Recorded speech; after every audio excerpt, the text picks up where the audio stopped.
Olá, meus irmãos e irmãs, sejam bem-vindos ao canal Vinícius Siqueira. E se você ainda não é inscrito aqui no canal, se inscreva aqui no canal e não esqueça de ativar o sininho das notificações. Todos os dias são postados vídeos abençoados aqui no canal, para te abençoar. Vamos a mais uma palavra do Senhor. Portanto, se alguém está em Cristo, é nova criação. As coisas antigas já passaram, eis que surgiram coisas novas. 2 Coríntios 5,17. A história que eu começo com vocês hoje é de uma mulher de pouco mais de 20 anos de idade, que trabalhava num escritório. Proveniente de uma família de classe alta, era educada, calma, boa, e como se isso não bastasse, sua aparência era bastante atraente. Mas a partir de certo momento em sua vida, por motivo que ninguém imaginava, seu semblante mudou. Passou a falar menos, não se encontrava mais com os amigos e permanecia trancada em casa, mostrando-se sempre preocupada. Diante da mudança tão súbita, seus colegas começaram a ficar apreensivos. Passado aproximadamente um mês, ela voltou de longas férias com um sorriso, parecendo outra pessoa. Embora seu aspecto físico não tivesse mudado muito, sua atitude era diferente. Já não mostrava um semblante de preocupação. Havia se transformado numa pessoa alegre, segura de si e muito sociável entre seus colegas. As pessoas queriam saber o motivo da mudança, mas ela se manteve calada. Alguém de sua confiança, que sempre a apoiava em tudo, contou que certo dia ela lhe confessara a razão de ter mudado. Seu problema era um complexo de inferioridade por causa de seu nariz, a ponto de ela se sentar diante do espelho e se maldizer, pois aquilo a enchia de indignação. Na intenção de esconder seu complexo de inferioridade, ela se mostrava uma pessoa segura de si, diante dos outros. Mas todo o seu esforço era inútil, porque sua consciência sabia que aquela aparência era um disfarce. Essa hipocrisia também não durou muito tempo. Sua autoimagem distorcida predominava em sua mente e em seu espírito. Chegou a pensar que as pessoas só olhavam para o seu nariz, e que esse era o motivo de não ter um noivo. Enfim, isso provocou a falta de alegria em seu rosto, e a falta de autoconfiança fez que ela se isolasse das pessoas. Até o dia em que ela decidiu tirar umas longas férias, com o objetivo de resolver o problema. O recurso para curar a enfermidade de seu coração consistia em uma cirurgia estética. Foi a um hospital e submeteu-se a uma cirurgia no nariz. Finalmente, conseguiu seu objetivo. Pensando que seu nariz havia ficado bonito, sua autoimagem deu uma volta de 180 graus. A partir daí, começou a acreditar que conseguira a aparência física sonhada. A ironia, porém, é que a pessoa a quem contara seu segredo não percebeu que ela fizera cirurgia no nariz. A autoimagem daquela mulher podia fazê-la rir ou chorar. Tal como a protagonista dessa história, todos são influenciados em seu modo de pensar e agir pela autoimagem que trazem no coração. A certa altura da história humana, algumas pessoas pretendem compreender a existência do homem, excluindo dessa compreensão o conceito de Deus. Refiro-me aos filósofos existencialistas. A compreensão que tinham do homem era de um ser que não podia sair do abismo da culpa, da condenação e do desespero. De acordo com o filósofo dinamarquês Kierkegaard, a pior enfermidade causadora da morte do homem não é o câncer, mas a perda da identidade isto é, o desespero de haver perdido a si mesmo. Karl Jaspers afirmou que para o homem existem situações extremas como a morte, a ansiedade, a luta, a culpa e etc. E sua existência consiste em admitir a frustração de tais situações externas.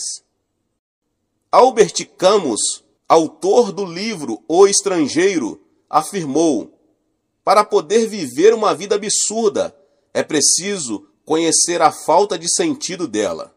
Enfim, o tipo de homem descoberto pelos filósofos existencialistas é um ser que precisa de esperança e vive sem nenhum sentido.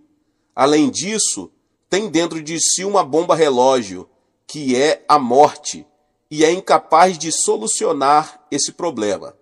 Definitivamente, o homem sem Deus é um homem sem nenhuma esperança. Como o homem é um ser sem esperança, deve haver alguém que venha resgatá-lo.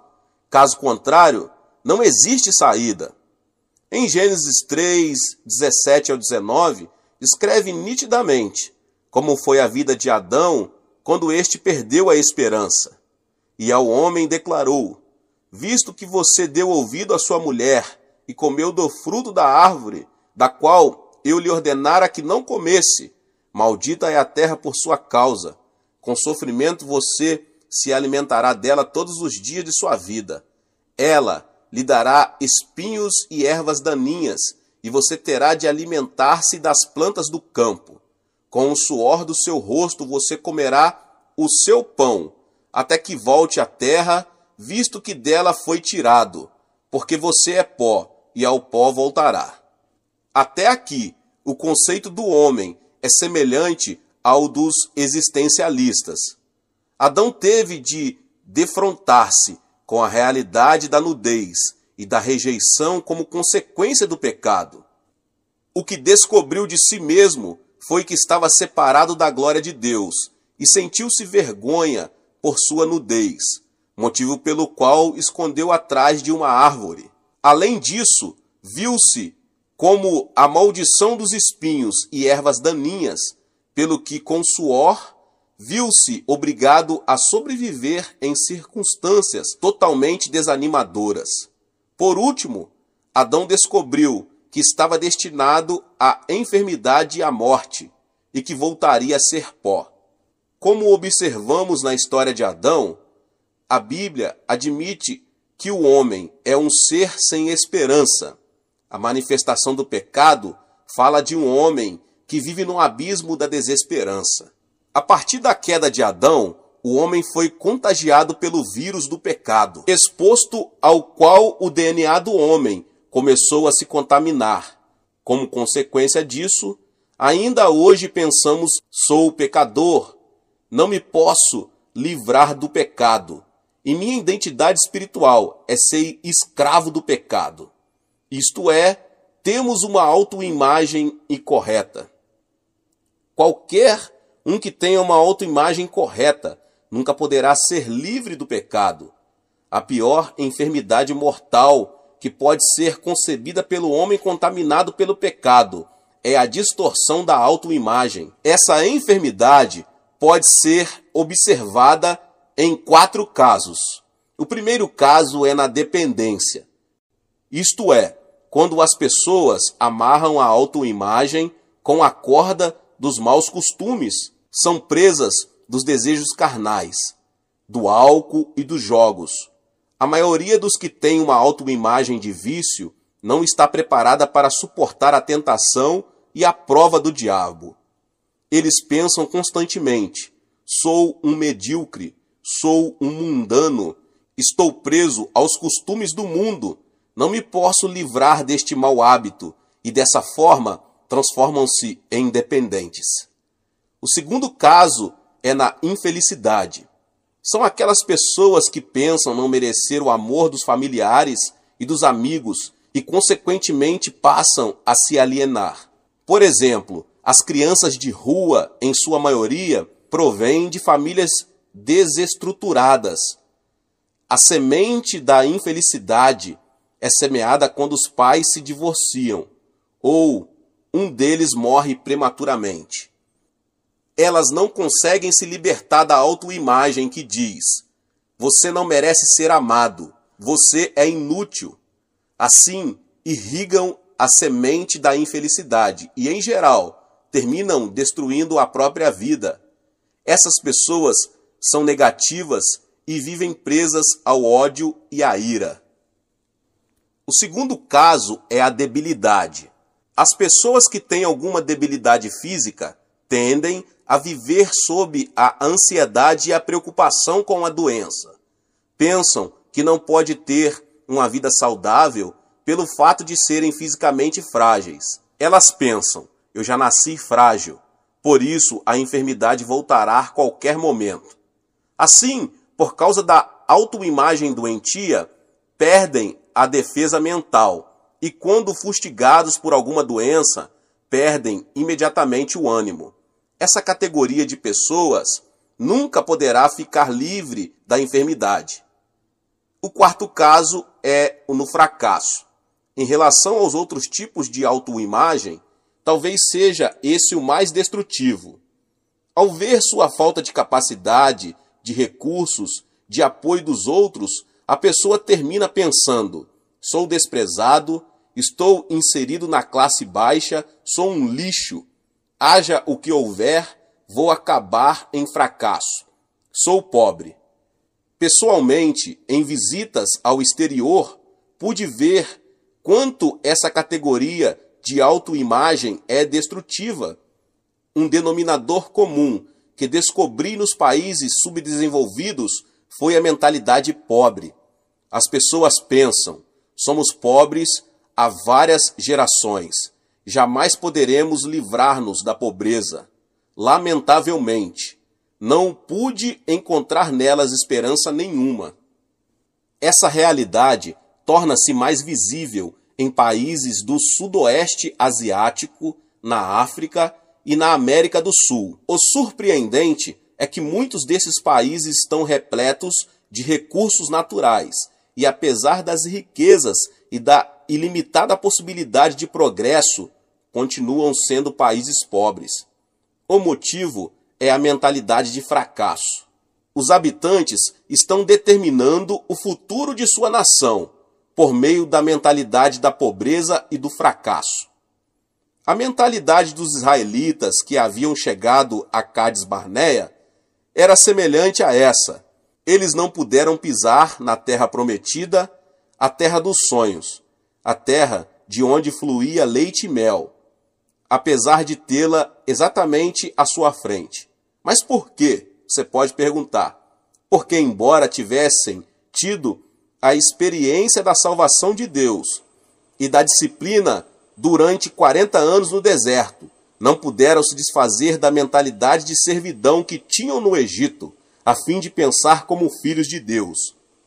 Essa mentalidade pobre torna-se visível nos relatos dos 12 espias. A Bíblia esclarece que, após haver observado a terra durante 40 dias, o relato por eles apresentado foi negativo. E espalharam entre eles os israelitas um relatório negativo acerca da terra. Disseram: a terra para a qual fomos em missão de reconhecimento devora os que nela vivem. Todos os que vimos são de grande estatura. Vimos também os gigantes, os descendentes de Enaque, diante de quem parecíamos garfanhotos, a nós e a eles. Números 13, 32 e 33. A mentalidade de servidão os fez considerar-se pequenos e insignificantes, e não permitiu que vissem a vontade e o plano de Deus. Foi por isso que não vacilaram em afirmar: diante deles parecíamos gafanhotos. O importante é que a terra de Canaã é um território onde se pode entrar com complexo de gafanhoto, ou seja, aquele que não tem a capacidade de pensar como filho de Deus, muito menos lhe será outorgada nenhuma oportunidade. A única forma de mudar a autoimagem é voltar-se para Jesus Cristo. Em 2 Coríntios, o texto que li no início, Paulo, ele adverte, portanto, se alguém está em Cristo, é nova criação. As coisas antigas já passaram, eis que surgiram coisas novas. É em Jesus Cristo que se pode encontrar uma nova autoimagem, que consiste em crer, apesar de ser pecador e por sua injustiça merecer a rejeição. Seus pecados foram perdoados pelo sangue de Jesus. E agora esse homem é uma pessoa justa porque recebeu o perdão de seus pecados. Há alguns anos foram a leilão em Nova York os pertences de Jacqueline Onassis, esposa do ex-presidente Kennedy. Na oportunidade, o anel de noivado, avaliado em $500 mil, foi vendido por $2.590.000. Os textos do discurso de posse do ex-presidente também foram vendidos por $134 mil. Faz pouco tempo, vendeu-se um desenho a qual Picasso havia dedicado apenas 5 minutos, pelo valor de uma casa. Longfellow, famoso poeta americano, escreveu uma poesia em uma folha de papel de má qualidade, mas que foi vendida por $6 mil, ainda quando o artista era vivo. Como vimos, meus irmãos e irmãs, as coisas comuns tornam-se extraordinárias quando estão ligadas a alguém importante. O mesmo acontece em nossas vidas, glória a Deus. Podemos pensar que somos menosprezados e rejeitados no mundo, mas temos de olhar para nós pela perspectiva daquele que transformou a nossa vida. Kim Dae-do foi um coreano que assassinou 16 pessoas. Ele pensava que ninguém o amava e que a sociedade o rejeitava. Contudo, aceitou Jesus na cadeia e começou a clamar ao Senhor todas as madrugadas. Assim, foi transformado totalmente diante da cruz de Cristo. Sua autoimagem foi mudada. De assassino, transformou-se num filho de Deus, revestido de justiça e sua glória. Deu-se conta de onde vinha, por que vivia e para onde se dirigia. Passou a ter orgulho de sua nova identidade. No dia de sua execução, suas últimas palavras foram: Aleluia, graças a Deus, que está me chamando hoje. Faz tempo que espero por este dia. Estou muito feliz por esta gloriosa morte, que me permite ser aceito pelo Senhor. Dou-te graças, Pai, por haveres perdoado pelo sangue de Jesus Cristo alguém que merecia ir para o inferno e por me aceitares em teus braços. E ele foi executado. Que transformação tão radical! Esse criminoso que havia amaldiçoado a sociedade, a si mesmo e as pessoas, foi transformado completamente por causa de Cristo e se converteu em uma nova criatura. A mudança da autoimagem é isto, uma nova criação em Cristo. Este tipo de transformação ocorre somente quando alguém tem um encontro com Cristo. A Bíblia diz: Tu me farás conhecer a alegria plena da tua presença, eterno prazer à tua direita. Salmos 16:11. A transformação manifesta-se quando alguém abandona o manto do passado e, concebendo uma nova autoimagem em Cristo, pode dizer: sou uma nova pessoa, tenho uma nova identidade. Aqueles que têm alguma enfermidade devem conceber uma autoimagem sã em Cristo. Devemos nos conscientizar de que Cristo tomou sobre si as nossas enfermidades e por seus ferimentos fomos curados. Tenho dado ênfase especial a esse aspecto, sobretudo quando prego em países mais pobres. Enfatizo o conceito, repetindo inúmeras vezes, para que as pessoas formem uma nova autoimagem. Vocês não têm nada a ver com a enfermidade. Ela foi resolvida na cruz. Vocês foram legalmente libertos. Em seguida, faço uma oração por cura divina e lhes digo que hajam pela fé. Dessa maneira, tenho visto muitos milagres de pessoas que abandonaram amuletas, que deixaram suas cadeiras de rodas e que recuperaram forças nos braços. O milagre mais surpreendente que vi numa dessas oportunidades foi a de uma mulher curada de uma enfermidade no fígado, motivo pelo qual sua barriga era como um tanque de água, a ponto de ela parecer estar grávida. Logo após a oração, o líquido começou a sair e em pouco tempo ela tornou-se esbelta. Portanto, devemos nos libertar do que é carnal por meio do sangue de Jesus Cristo e formar uma autoimagem de livre do diabo e da ansiedade. Com uma autoimagem frágil e enferma, nossas defesas também enfraquecem. Desenvolvamos então uma autoimagem que nos garanta que podemos superar e vencer a enfermidade. Mateus 8,17 diz: E assim se cumpriu o que fora dito pelo profeta Isaías. Ele tomou sobre si as nossas enfermidades e sobre si as nossas doenças. Devemos crer que todas as coisas velhas passaram e em Cristo veio o novo, porque Cristo carregou nossas enfermidades e suportou as nossas dores. Definitivamente, precisamos ter autoimagem de uma pessoa sã. Em 1 Pedro 2,24, encontramos: Ele mesmo levou em seu corpo os nossos pecados sobre o madeiro, a fim de que morrêssemos para os pecados e vivêssemos para a justiça. Por suas feridas vocês foram curados.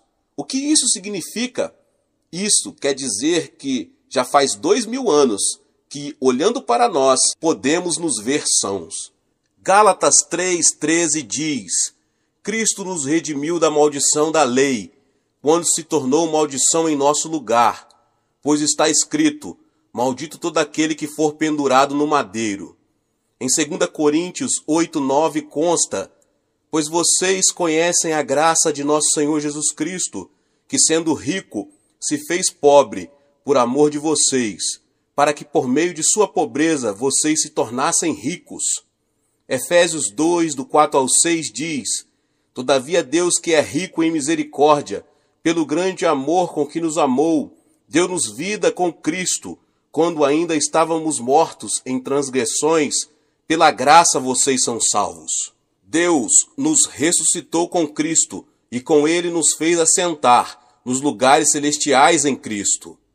Não importa a sua aparência física, nem a sua origem, em Cristo já somos cidadãos do céu. Enquanto estiver nesta habitação passageira, o nosso corpo, estaremos neste mundo, mas na realidade em Cristo, o nosso homem interior já está assentado no trono de Deus. Portanto, é natural, uma vez que deixemos a habitação do corpo, voltemos à casa paterna, não construída por mãos humanas. Confesse corajosamente: onde está, ó morte, a sua vitória? Onde está, ó morte, o seu aguilhão? 1 Coríntios 15:55. Nunca devemos esquecer a autoimagem que foi transformada. Alguém que logo depois de se ver, retirando-se, esquece de quem era. Uma vez que viu sua imagem no espelho da Bíblia, deve conservá-la. O Salmo 103 diz: Bendiga ao Senhor a minha alma, bendiga ao Senhor todo o meu ser. Bendiga ao Senhor a minha alma, não se esqueça de nenhuma das suas bênçãos. Ele é quem perdoa todos os seus pecados e cura todas as suas doenças, que resgata a sua vida da sepultura e o coroa de bondade e compaixão, que enche de bens a sua existência, de modo que a sua juventude se renova como a águia. É muito conhecido o conto da águia e da galinha, de Norman Vincent Peale. Certo dia, um menino aventureiro descobriu o ovo de uma águia numa montanha, levou-o e colocou junto com os ovos de uma galinha. Passou-se o tempo e a águia nasceu junto com os pintinhos. O filhote de águia pensava que era um pintinho e se comportava como um deles. Certo dia, uma águia passou voando de forma majestosa por cima do galinheiro. Ao observá-la, o filhote de águia notou que sua aparência era muito similar à daquela ave e pensou: essa águia se parece muito comigo. Eu venho observando porque minha aparência é diferente das galinhas e veja essa águia. Ela se parece comigo. E descobriu uma nova autoimagem, saiu do galinheiro e começou a voar livremente. Nós não somos o que éramos. Não devemos viver como vivíamos antes. Devemos nos ver na cruz e descobrir a nova imagem que Deus concebeu em Cristo. Uma tremenda transformação acontecerá em nossa vida se apenas adquirirmos uma nova autoimagem por meio da cruz de Cristo. Para ter uma nova autoimagem, devemos nos ver com os olhos de Deus. Devemos nos aceitar e nos amar como somos. Quem não se aceita e não se ama, jamais poderá conceber o pensamento de Deus. Portanto, primeiro você deve se apegar à sua nova identidade. Robert Schuller disse: muitos se castigam. E ele explicou que devemos nos amar, porque fomos salvos pelo sangue de Jesus. É disso que trata a autoimagem. Ou seja, primeiro é necessário que a pessoa se ame, para depois poder amar os outros. Neste mundo, vivem muitíssimas pessoas, mas não há ninguém que tenha as impressões digitais iguais às suas. Não acontece nem mesmo com os gêmeos. Ou seja, você é uma pessoa única no mundo e, portanto, vale muito. Vemos ao nosso redor pessoas se desqualificando. Elas dizem: por que não tenho esta aparência física? Por que nasci mulher? Por que nasci numa família pobre? Por que não cursei uma faculdade? Ou seja, elas rejeitam a si mesmas e vivem uma vida toda querendo ser outra pessoa. Todos nós temos uma missão. A razão pela qual nascemos é Deus ter algo para fazer por meio de nossa vida. Nem todas as flores são rosas. As magnólias também são flores. Isso significa que não são apenas as rosas que têm uma função. As magnólias também têm uma missão a cumprir. Portanto, devemos saber que a missão e o privilégio que Deus nos deu é viver felizes diante do Senhor. Devemos amar a nós mesmos. Cada pessoa tem uma autoimagem impressa em seu coração e pensa, sente, fala e age de acordo com essa autoimagem. Se esta é negativa, complexa e fracassada, sua vida também se desenvolverá dessa forma. Ao contrário, se ela a tem positiva e promissora, assim também será a sua vida. É preciso saber que o êxito e o fracasso estão na autoimagem interior, não na aparência exterior. Portanto, devemos nos aproximar da cruz de Cristo para conseguir essa autoimagem que foi comprada e desenhada com sangue. Temos de ver a cruz, abraçar a cruz e aceitar a nova imagem que Deus nos dá. Quando a nossa maneira de ver a nós mesmos se alinhar com a perspectiva de Deus, podemos nos ver com o amor de Deus. Podemos descobrir a felicidade que tanto desejamos se apenas tomarmos para nós a perspectiva de Deus, que nos vê e nos aceita como somos. Deus abençoe a cada um que ouviu essa palavra. Se você ainda não é inscrito aqui no canal, se inscreva no canal e ative o sininho das notificações para você não perder todos os vídeos que são postados aqui todos os dias. Deixe também o seu like e não se esqueça de compartilhar essa palavra com as pessoas que você mais ama. Deus te abençoe e nos vemos nos próximos vídeos. Amém.